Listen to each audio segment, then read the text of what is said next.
The champagne flute shattered against the marble floor of the gala ballroom, drawing every eye in the room, including his. I stood there, heart pounding like a drum in a thunderstorm, pretending it was an accident when I orchestrated the whole damn thing to catch the attention of Ethan Blackwood, the billionaire whose fortune I planned to bleed dry. Little did I know, that single moment would unravel my carefully woven web of lies and bind me to him in ways I never imagined possible. My name is Alex Rivera, and I come from the gritty streets of Chicago, where survival meant outsmarting the system at every turn. I honed my skills in the art of deception, charming my way into wallets and hearts alike, but Ethan was my biggest mark yet. He was the CEO of Blackwood Enterprises, a tech empire that spanned from Silicon Valley to Wall Street, worth billions and guarded like Fort Knox. Rumors swirled about his reclusive life, his guarded heart after a messy public breakup years ago. I saw vulnerability there, a crack I could exploit. Posing as a budding entrepreneur, I crashed the New York charity gala with a forged invitation. My suit rented, but my smile genuine enough to fool anyone. As shards of glass sparkled under the chandeliers, Ethan approached, his piercing blue eyes locking onto mine. "Are you all right?" he asked, his voice a low rumble that sent an unexpected shiver down my spine. I flashed my best apologetic grin. Clumsy me. But hey, at least it broke the ice.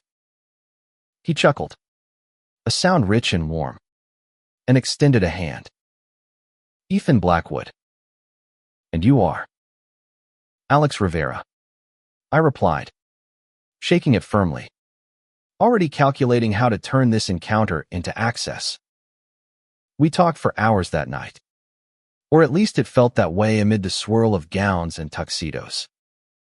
He spoke of his passion for innovation, how his company was revolutionizing AI to help underserved communities. Ironic, given my intent to rob him blind. I nodded, feigning interest, sharing fabricated stories of my startup dreams. But something in his gaze unnerved me. It was as if he saw through the facade, yet chose to linger. By evening's end, he slipped me his card. "Call me. I'd like to hear more about your ideas." I didn't waste time. The next day, I dialed from a burner phone in my dingy Brooklyn apartment, surrounded by notes on his routines, his assets. Our first meeting was at a high-end cafe overlooking Central Park. Ethan arrived in a sleek black car, looking every bit the powerful mogul, but his smile was disarmingly sincere. We discussed business, but conversation veered personal. He opened up about his isolation, the weight of his empire. "Success is lonely," he admitted, staring into his coffee. I leaned in, touching his arm lightly, a calculated move. "You don't have to be alone," I whispered, my pulse quickening not just from the con, but from the spark in his eyes. Days blurred into weeks. I wove myself into his life, dinners at exclusive restaurants, walks along the Hudson at sunset. Each touch, each laugh, was part of the plan to gain his trust, access his accounts. But Ethan's world was intoxicating. His penthouse on the Upper East Side was a palace of glass and steel, with views that made the city feel conquerable. One night, after a bottle of vintage wine, he pulled me close on the balcony. "Alex, you're different. You see me, not the money." Guilt flickered, but I pushed it down, kissing him deeply under the stars.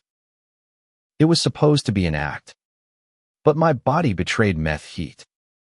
The hunger felt real. As our relationship deepened, so did my scheme. I hacked into his less secured personal emails, nothing major yet, just reconnaissance.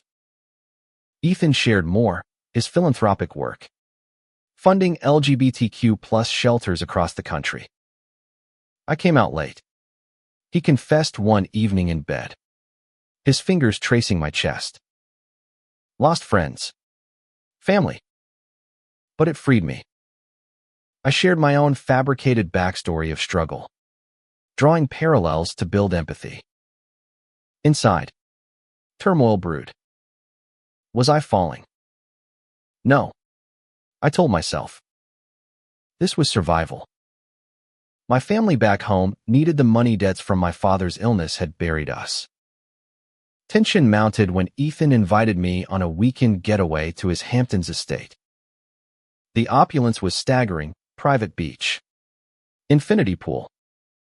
We made love under silk sheets, his whispers of affection chipping at my resolve. I think I'm falling for you, Alex, he said, eyes vulnerable. Panic surged. I needed to act soon. That night, while he slept, I slipped into his study, cracking his safe with tools ID smuggled in. Inside, documents, jewels, a flash drive with financial codes. My hands trembled as I copied files. But fate intervened. A creak in the floorboard. Ethan stood in the doorway, face etched with betrayal. Alex, what are you doing? Time froze. I stammered excuses, but the truth spilled out in fragments. He didn't rage. Instead, hurt clouded his features. Was any of it real? He asked, voice breaking. I collapsed, confessing everything in desperation. The plan. Tears streamed as I begged forgiveness, realizing too late that I'd fallen hard. He sent me away that night, the drive back to the city a blur of regret. Days passed in agony. I couldn't eat, sleep. His absence was a void. Then, a knock at my door. Ethan, looking weary but determined. I checked your story. Your family's debts. I paid them off. Shock hit me. Why? Because love isn't about perfection. It's about second chances. We embraced. The weight lifting. From deception bloomed truth. Our bond strengthened through therapy. Rebuilding trust. Ethan mentored me legitimately, turning my startup into reality. We advocated for queer youth, using his platform to highlight stories of redemption. Love, I learned, transcends schemes. It's the ultimate fortune. The morning after our reconciliation, sunlight streamed through the penthouse windows, casting a golden glow on Ethan's sleeping form. I watched him, chest rising and falling, marveling at how I'd nearly destroyed this. Guilt lingered, but so did hope. We spent the day talking raw, honest conversations about boundaries, forgiveness. I need time, he said, but his hand in mine promised more. Life resumed with cautious steps. I moved in temporarily. Under the guise of protection, Ethan worried about my safety after exposing my con. New York buzzed around us, brunches in Soho, gallery openings in Chelsea. Each outing tested our fragile trust. One evening, at a rooftop bar, a former associate of mine approached, smirking. Alex, long time. Still playing games. Ethan's jaw tightened, but I shut it down. That's the past. Later, in private, Ethan admitted jealousy. I fear losing you to that world. I kissed him fiercely. You want? Drama escalated when tabloids caught wind. Billionaire's boy toy, a con man's tale. Screamed headlines. Paparazzi swarmed, dredging my history. Ethan shielded me, his PR team spinning it as a love story of redemption. But internally, doubts festered. Do they see me as a fool? He confided. I held him. They don't know us. We retreated to his cabin in the Adirondacks, away from the glare. There, by a crackling fire, we bared souls.